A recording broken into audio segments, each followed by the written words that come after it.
बाबा, हं? मी शहरामध्ये एक घर भाड्याने घेतलंय. हं? तिथे लक्ष्मी आणि मुलांना घेऊन जायचं म्हणतोय. अहो पण 2 दिवसांनी आपल्याला वकिलाकडे जायचंय. कशाला? हा पसारा सांभाळण्यासाठी विठ्ठलानं मला हक्काचा माणूस दिलेला आहे. त्या हक्काच्या माणसाला त्याचा हक्क नको का द्यायला? काय समजलं नाही तुम्ही काय म्हणताय ते. अहो नारायणराव, आता ही जबाबदारी तुमच्याच खांद्यावर आहे. आणि सुभानराव आहेच की जोडीला.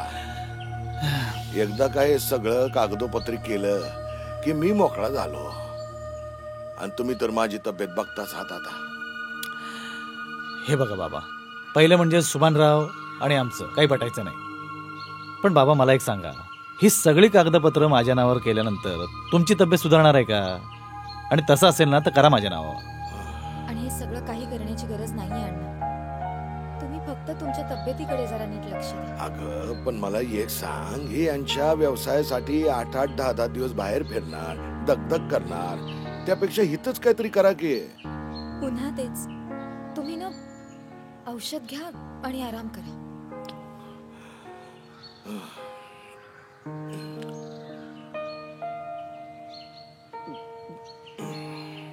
जशी परमेश्वराची इच्छा. विठ्ठल विठ्ठल विठ्ठल.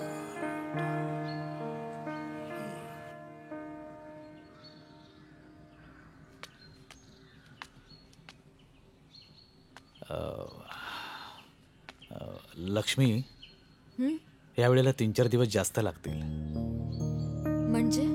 म्हणजे 8-10 दिवस तरी मी येणार नाही. हुबळीला चाललोय. लक्ष्मी, ह्या 8-10 दिवस म्हणजे मला वर्षांसारखे वाटतील ग. पूर्वी असं नव्हतं ग. अधून मधून फोन करत जा. नक्की करेन. आणि स्वतःची काळजी घे आणि मुलांची. आणि हो, बाबांना जरा समजाव. त्यांचं हे जे कागदपत्र माझ्या नावावर करायचं चाललंय ना, त्यांना सांग, मी संपत्तीसाठी ही नाती नाही जोडली.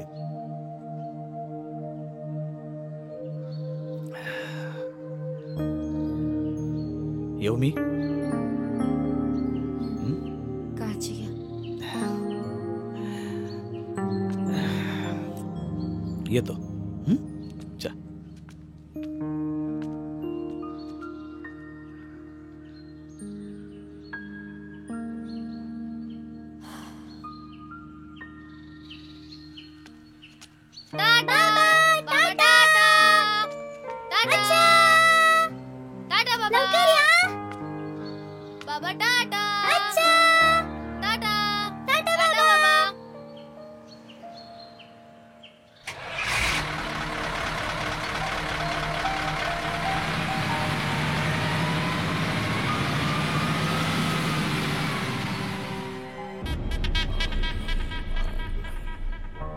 हे घ्या अण्णा, 75,000 रुपये आहेत. मोजून घ्या. अरे सुभाने, एवढी घाई कसली? आता नवीन मालक आले ना. मी लाख हो तुमच्यासाठी पोरासारखा, पण त्यांच्यासाठी वाटेकरीच ना. ते मालक, आम्ही वाटेकरी. हे बघ, तू जर नारायणरावांबद्दल बोलत असेल का नाही, तर ते आपलेच आहेत. हं? सगळ्या माणसांची गॅरंटी देते ते का अण्णा? आणि सगळेच माणसं नारायणराव नसतात. ते आहे हो तुमच्यासाठी जवळचा, पण माझ्यासाठी परकाश ना, नाही का? उद्या 4 चौकात गच्छानी धरून विचारलं, हिशोब मागितला, तर काय राहिली आमची इज्जत, काय राहिला आमचा आत्मसन्मान? त्याच्यापेक्षा काळजी घेतलेली बरी, नाही का? मोजून घ्या. चला येतो. अरे सुभान, अरे हक्काचं घर वाटायचं. मोजून घ्या आणि काळजी घ्या. आता काळजी घेणारे आहेतच म्हणा. पहिलं सांगा मी येऊन गेलो. नाही का?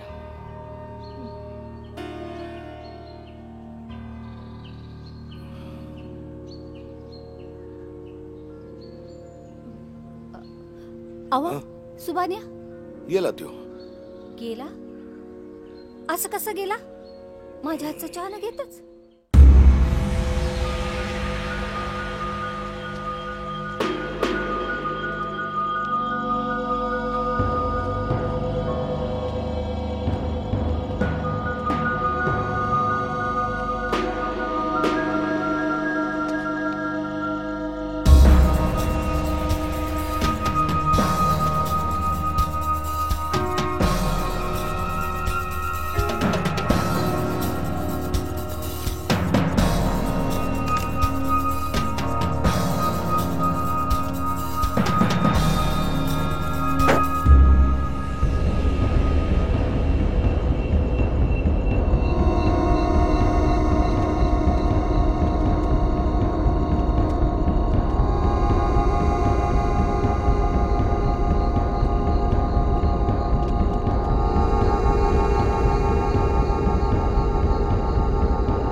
घरात कोणतरी घुसलंय. काय झालं? घरात कोणतरी घुसलंय. अरे देवा. हे बघा, तुम्ही थांबा इथंच. मी बघतो.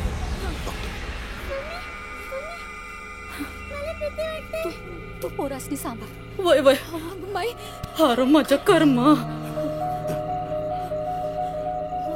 राधा बाहेरनं कडी लावली. एक काम कर, मागच्या दारात जा, कडी काढ, समोरच्या माणसाला बोल. जावा. ओ वय वय.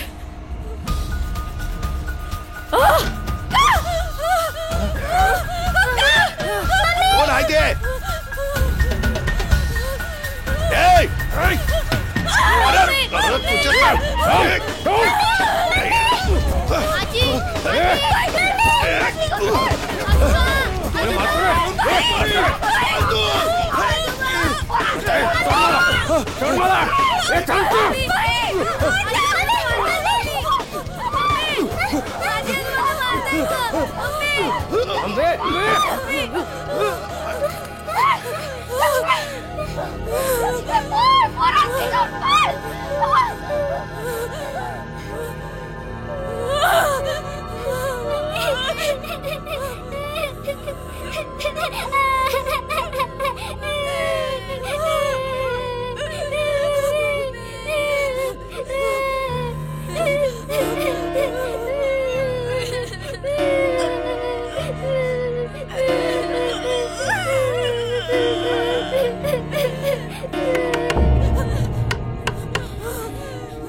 लक्ष्मी दार उघड.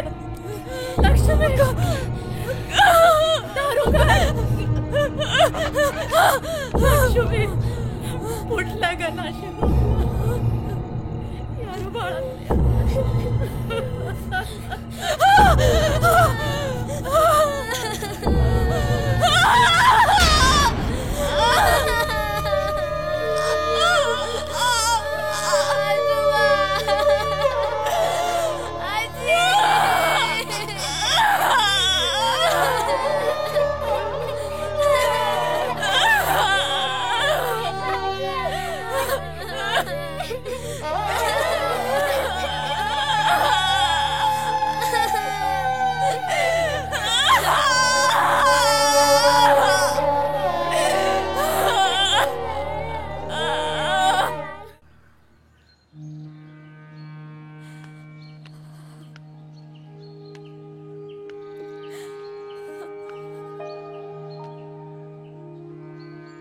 लक्ष्मी,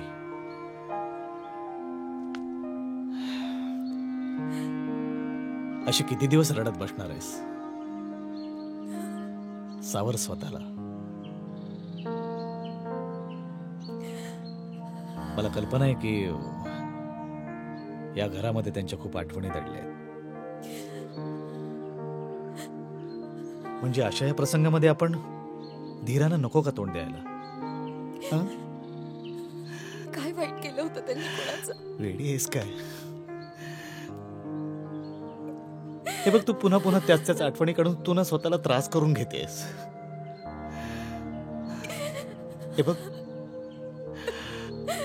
उद्या आपण पोलीस स्टेशन मध्ये जाऊ आणि तपासामध्ये किती प्रगती झाली ते पाहू. हं?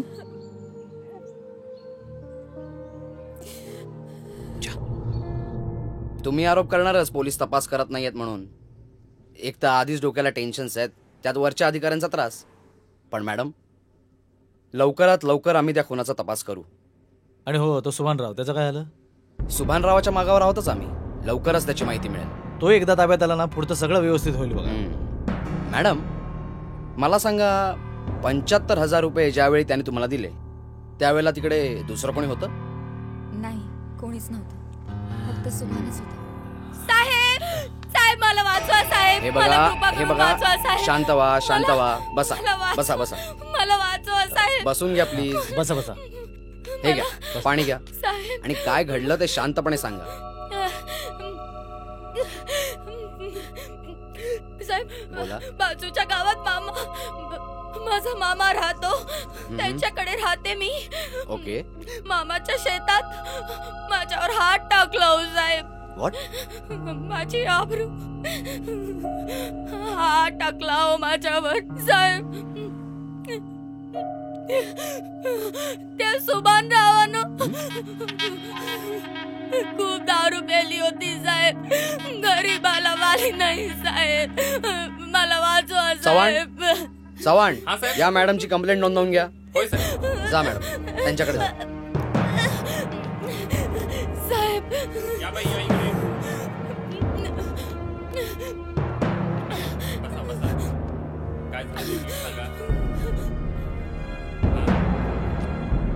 साहेब, या गोष्टीचा तुम्ही लवकरात लवकर तपास करावा अशी मी तुम्हाला विनंती करेन.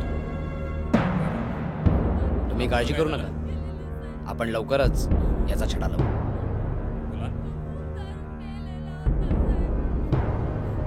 चल. ठीक आहे. बरं.